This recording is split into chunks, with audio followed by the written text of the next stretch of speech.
Today we've got another news post, Project Rebalance, combat changes. This should be very exciting. Okay, so NPC defense changes. So this is a video you can watch. I watched this a while ago, so this is more of an overview of that video, but we'll just give it a go anyways. So time to put your popcorn down and learn more about elemental weakness.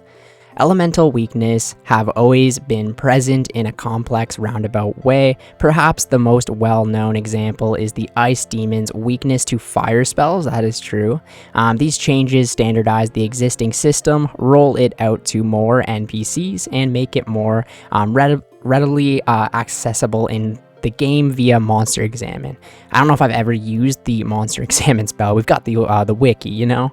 In short, for every point of elemental weakness an NPC has, spells of that element will gain a +1 accuracy and +1 damage for. For example, if you cast Fire Surge on an NPC who's got a 50% fire weakness, you'll gain 50% bonus accuracy and damage. That is massive. Magic is going to be one of my new favorite combat styles if it's this good. A lot of runes. Maybe this will cause the price of runes to finally go up.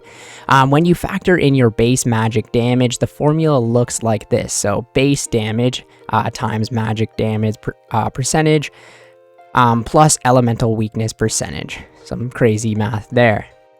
This additive approach means elemental spells receive bigger buffs in middling setups, but don't become overpowered in setups offering high magic damage boosts. I still think it's going to be better.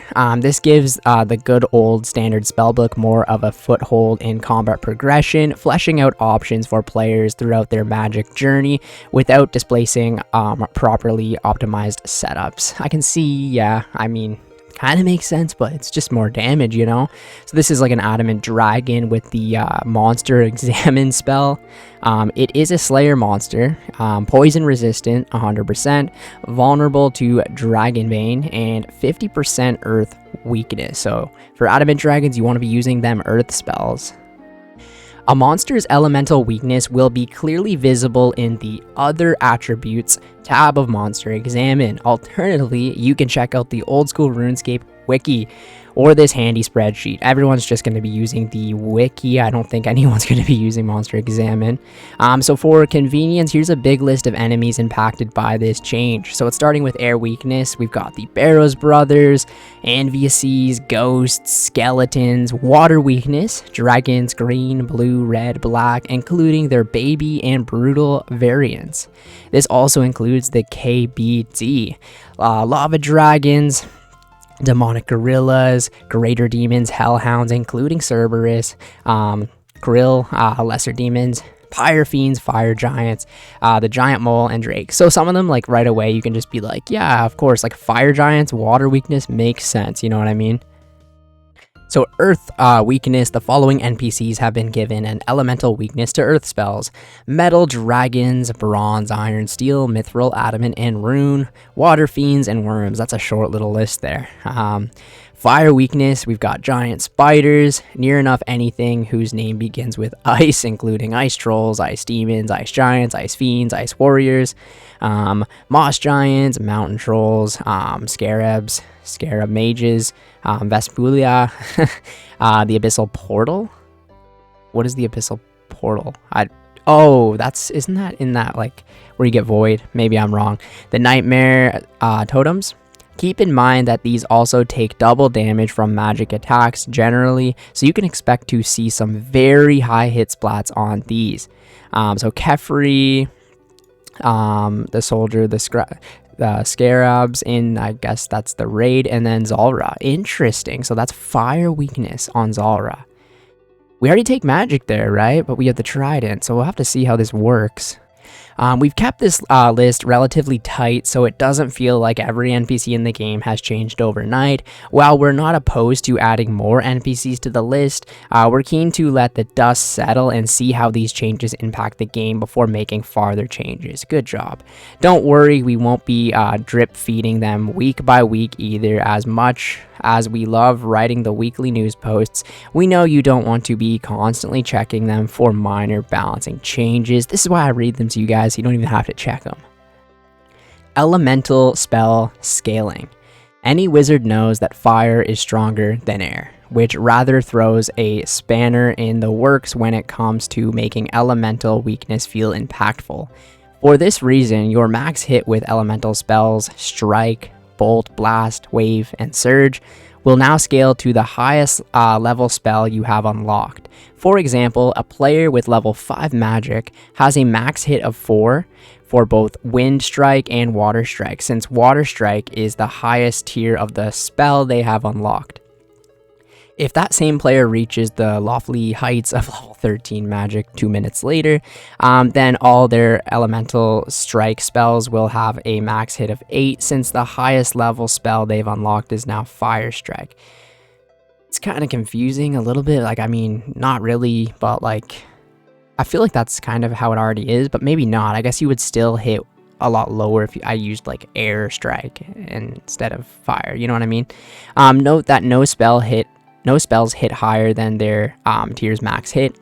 If you have level 99 magic, your Fire Strike will still have a max hit of 8. Okay, so that cleared it up for me. So basically, like, once you've unlocked the highest hit spot, that's what it will be, right? So that's kind of what that's saying.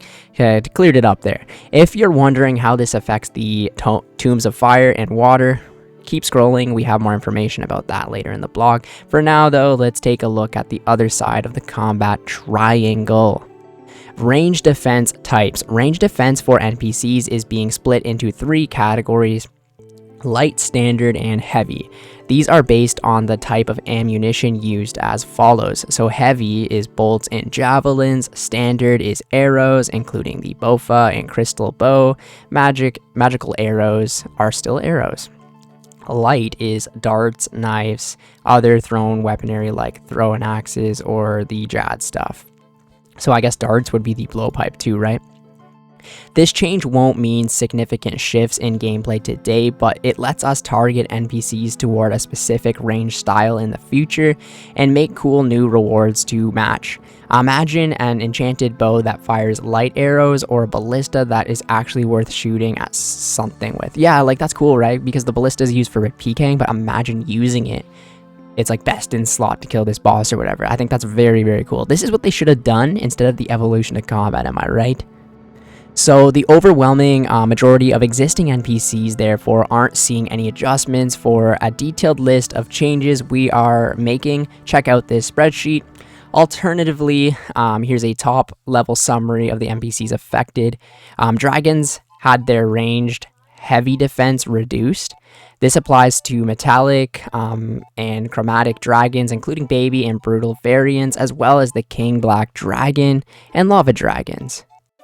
Commander Zilliana has had her ranged heavy defense reduced. The corporal beast, gargoyles, and then lizardmen have had their ranged light defense reduced. Next is the heavy. Yeah, I'm not going to read all these off. You guys kind of get the point. So they're going to be changing heavy, light, different kind of styles. Very interesting. Don't know how people will think of this, but I do like the fact that having, say, the ballista be useful in some scenarios where it's better than, say, using a blowpipe or just like a bofa or something like that. I think that's very cool. Wonder how this will affect the twisted bow. Short term, these changes mostly improve the standing of crossbows in places where they've fallen behind the bow of Prifddinas or the twisted bow. Again, the real benefit of these changes will be more flexibility when designing future updates, so keep your eyes peeled and your arrows at the ready. Interesting. On top of the above set of changes, we've made some handful of minor adjustments to existing melee defense on NPCs to better accentuate their weakness. So dragons across the board, with the exception of Warcath, have had their stab defense reduced. This includes drakes and worms, who aren't dragons but are draconic. Gargoyles have had their crush defense reduced, and their stab and slash defense is increased. Lizardmen, including brutes and shamans, have had their stab defense reduced. If you'd like to subject yourself to meleeing them, bring something pokey. Everyone uses range there, no? Yeah, so like, I'm not gonna read all of it again, but yeah, it's good changes, obviously, but we'll have to see. The stab one's very interesting, right? Is this gonna make the rapier more of a option? I'm trying to think of another stab weapon. Here we go. Item rebalances, magic damage redistribution. So here we go. This looks very interesting. So after a lot of back and forth, we're satisfied that this set of changes successfully spread out magic progression and make gear upgrades feel more impactful. So keep in mind that set pieces for robes means the helmet, body, and leg slot items. Now here are the changes. So the occult necklace magic damage reduced from 10% to 5. I think they wanted to make it like 2 or something like that. So 5's good. I feel like that's a lot better. People are really mad about that. I could be wrong. Maybe it was 5, but okay. Ancestral robe set pieces. Magic damage per piece increased from 2 to 3. That's good. Virtus increased from 1 to 2. And the following items have had their magic damage per piece increased from 0 to 1. So infinity robes, the draconic robes, what did I just say? The dragon high robes, third age mage armor, Aram's robes, the blue moon armor, the elder chaos druid robes, and blood bark armor. Okay. Very cool because people might actually start using third age now. Aram's is getting a buff. I love it. This one's huge. So augury, the magic damage while active increases from 0 to 4%. That is very, very huge. The Atumican shadow doesn't multiply accuracy or damage bonuses gained from prayers. So this would remain at 4% rather than 12% when using the shadow. Okay, thanks for clearing that up. So mystic might from 0 to 2. Mystical lore from 0 to 1, internal boots 0 to 1, mage's book from 0 to 2, the ancient wyvern shield from 0 to 2, the malediction ward 0 to 2, the arcane spirit shield from 0 to 3, the seer's ring and seer's ring eye from 0 to 0.5, still pretty nice, and the elite void from 2.5 to 5%. That is huge. I've got this armor, you know what I mean? Other item adjustments. Magic gear isn't the only thing that's changing. Today's update also includes the highly anticipated Elder Maul buff and a few other gear improvements. Various improvements to the Soul Reaper axe. Stacks will no longer be lost instantly upon switching a weapon. Stacks will start decrementing after 20 ticks, 12 seconds without attacking, up from 10 ticks, 6 seconds. When stacks naturally degrade, they'll heal you for the damage you took while building those stacks up, so long as you still have the axe in your inventory. I need to get this weapon, man. So, added a special attack to the Elder Maul, which costs 50% of your special energy, hits with a plus 25% increased accuracy, and reduces the target's defense by 35% of its current value on a successful hit. Most importantly, this looks really cool. So yeah, this is going to be the new Dragon Warhammer, the better version of the Dragon Warhammer. Inquisitor's armor set pieces now provide a 2.5% accuracy and damage when worn alongside an Inquisitor's mace. Cool. Adjusted the Ancient Godsword special attack. Healing from a successful blood sacrifice now heals for 15% of the target's maximum HP, up to a cap of 25. That's pretty cool. I love these like blood kind of soul split-ish things in a way without soul split in the game. It's cool. The Tombs of Fire and Water now boost their respective elements by 10% against NPCs, down from 50%. They still boost their damage by 50% and 20% respectively against players. So that's cool. They need to add more of these, like a Tome of Earth and a Tome of Air. They're cool. This change is intended to sit alongside Elemental Weakness so that the tomes stand out as a clear best in slot item in their niche. Of course, yeah. Like I don't ever use my Tome of Fire because I've got, say, like a Mage's Book, got the War, or like, you know what I mean. I just don't ever use it. But the strength of the standard spellbook no longer relies entirely on these helpful books. So miscellaneous combat adjacent changes. So the Dragon Warhammer now drops at a rate of 1 in 3,000, up from 1 in 5,000. I think I took like 11,000 kills to get mine. Minimum hit has been adjusted. Now if you pass an accuracy check, any damage rolls of 0 are boosted up to 1. So if your max hit is a 3, you can now roll 1, 1, 2, or 3 for damage. Note that you're still able to guarantee zeros via splashing and failing every accuracy check. Okay, I was gonna say, that seems insane. Okay. Added a cursed amulet of magic drop at a rate of 1 in 5 from the necromancer south of Shazian. This amulet provides a negative 80% magic damage, useful for some niche scenarios where you might want to keep your damage numbers as low as possible. Like for splashing? I don't know. Reduce the prayer drain rate for thick skin, burst of strength, and clarity of thoughts, sharp eye, and mystic will from 5 to 1.67 points per minute. Oh yeah, they were talking about how nobody uses prayers at a low level because they just waste so much prayer and they're really not that useful, but now they'll last a little longer. Effectively, they should drain at a third of the speed they used to. Sharp eye and burst of strength now boost your range and strength level by 1 level respectively if those levels are lower than 20. That's very huge for low levels. Note that this only applies when calculating your max hit, so you won't notice a visible stat boost or anything to that effect. So it's like an invisible, yeah. Attacking an NPC with auto cast enable no longer incurs an extra 0.6 second delay. This has been requested for absolutely ages. All that's left now is to figure out what you're gonna do with all that extra time you have adjusted, or all that extra time you have. Adjusted the path of Amiken. I was reading too quickly there. Increased hit points of style-specific enemies inside the infamous monkey room. Although they'll always take maximum damage from their opposing style. Note that each of these has a weak and a strong variant, hence the two values of HP. Yeah, I think I went over this before. Monkey room's a bit easier now.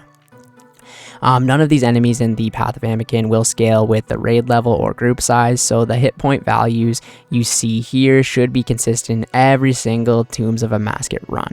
This also applies to NPCs not listed above, like volatile baboons, cursed baboons, and baboon shamans, though you won't be guaranteed max hits against these. Okay.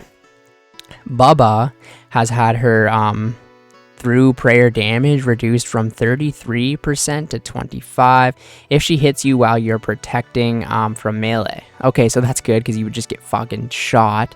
Improved the Fasani's Nightmare drop rate, so any specific piece of Inquisitor armor now drops at a rate of 1 in 700, up from 1 in 1,000. That's pretty big. Any specific orb drop now at a rate of 1 in 1,600 from 1 in 3,000, so almost double there. The Inquisitor's Mace now drops at a rate of 1 in 1,250, up from 2,000, so pretty big, 75%, something like that increase. And the Nightmare Staff now drops at a rate of 1 out of 1. Jesus, at a rate of 1 and 533, up from 1,600. So, damn, that's pretty huge as well. Not that I will ever go to that boss. Improve the Nightmare's drop rates too. Note that drop rates from the Nightmare scale, and that the values here only reflect the base rate. So, you'll just look at the numbers, right? So, the Inquisitor armor, 1 in 420, 1 in 600. So, it's just all big buffs over the whole board here.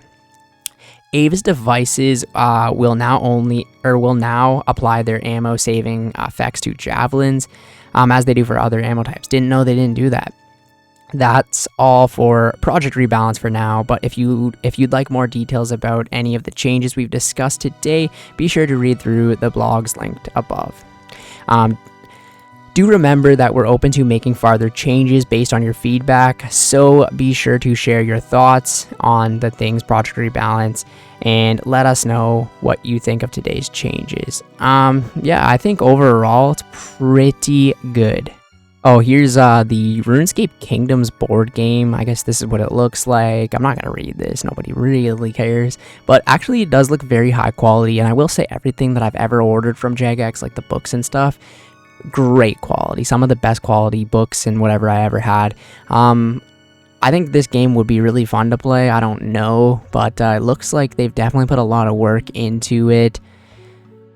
Is these the pieces for the board game? The Jad looks cool. Is this what that is? Maybe. Yeah, I don't know. Looks very, very nice, honestly. Yeah. Okay, the occult necklace right now, plus 10% magic damage. Oh, that's not gonna last much longer. You hate to see that. But yeah, I think a lot of it is very good for the game. They can't have things just so good and have power creep in the game. And a lot of it is gonna really affect lower level players and just make it a lot more convenient for them. It's gonna bring a lot more people to actually train magic in combat. A lot of people, you know, will just burst because it's fast XP. But now magic might be like a viable option even for some bosses, so it'll be very interesting to see the prices of magic gear and stuff like that. But I think overall some great changes. Thank you guys so much for watching the video. I will catch you in the next one. See ya later.